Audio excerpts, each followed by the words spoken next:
Hi friends, ಎಲ್ಲರೂ ಹೆಂಗಿದ್ದೀರಿ? ನಾನು ತಿಳ್ಕೊಂಡಂಗೆ ನೀವೆಲ್ಲರೂ ಚೆನ್ನಾಗಿರ್ತೀರಂತ.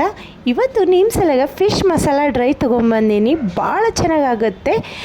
ನೋಡೋಣ ಬರ್ರಿ. ಏನಿಲ್ಲ, ಕೆಂಪು ಮೆಣಸಿನ್ಕಾಯಿ ನೆನೆಸಿಟ್ಟಿದ್ದೆ, ಅದು ಹಾಕ್ಕೊಂಡಿನಿ. ಅಲ್ಲ, ಬೆಳ್ಳುಳ್ಳಿ ಮತ್ತು ಸ್ವಲ್ಪ ಜೀರಿಗೆ ಮತ್ತು ಕೊತ್ತಂಬರಿ ಬೀಜ ಹಾಕ್ಕೊಂಡಿದ್ದೀನಿ. 1 ಸ್ಪೂನ್ ಉಪ್ಪು, 1 ಸ್ಪೂನ್ ಖಾರ ಪುಡಿ ಮತ್ತು ಫಿಶ್ ಮಸಾಲ ಡ್ರೈ ಹಾಕ್ಕೊಂಡಿದ್ದೀನಿ. ಒಂದು ಮಸಾಲ ಅದು ಹಾಕಿದ್ಮೇಲೆ 1 ಲಿಂಬೆಹಣ್ಣು ಹಾಕ್ಕೋಬೇಕು.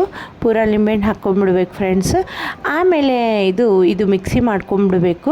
ಮಿಕ್ಸಿ ಮಾಡ್ಕೊಂಡ್ಮೇಲೆ ಒಂದು ಬುಗಾಣಿಯಲ್ಲಿ ಹಾಕ್ಕೊಂಡು ಇದು ಫಿಶ್ಶಿಗೆಲ್ಲ ಹಚ್ಕೊಂಬಿಡ್ಬೇಕು. ಫಿಶ್ಶಿಗೆಲ್ಲ ಹಚ್ಕೊಂಡ್ಮೇಲೆ ಒಂದು ಅರ್ಧ ತಾಸು ನೆನೆಗೆ ಇಟ್ಬಿಡಬೇಕು. ಅಂದರೆ ನೆನೆದ್ಮೇಲೆ ಚೆನ್ನಾಗಾಗುತ್ತೆ. ಉಪ್ಪೆಲ್ಲ ಹಿಡ್ಕೊಂಡಿರ್ತೈತೆ, ಖಾರ ಹಿಡ್ಕೊಂಡಿರ್ತೈತಲ್ಲ, ಹಂಗಾಗಿ ನಾನು ಅರ್ಧ ತಾಸು ನೆನೆಸಿ ಆಮೇಲೆ ಮಾಡ್ತಾಯಿದ್ದೀನಿ. ಆಮೇಲೆ ಪ್ಯಾನ್ನಾಗ ಎಣ್ಣೆ ಹಾಕಿ 2 ಕಡೆ ಚೆನ್ನಾಗಿ ರೋಸ್ಟಾಗಿ ಮಾಡಬೇಕು. ಮಸಾಲ ಸ್ವಲ್ಪ ಜಾಸ್ತಿ ಹಚ್ಕೋಬೇಕು ಫಿಶ್ಶಿಗೆ.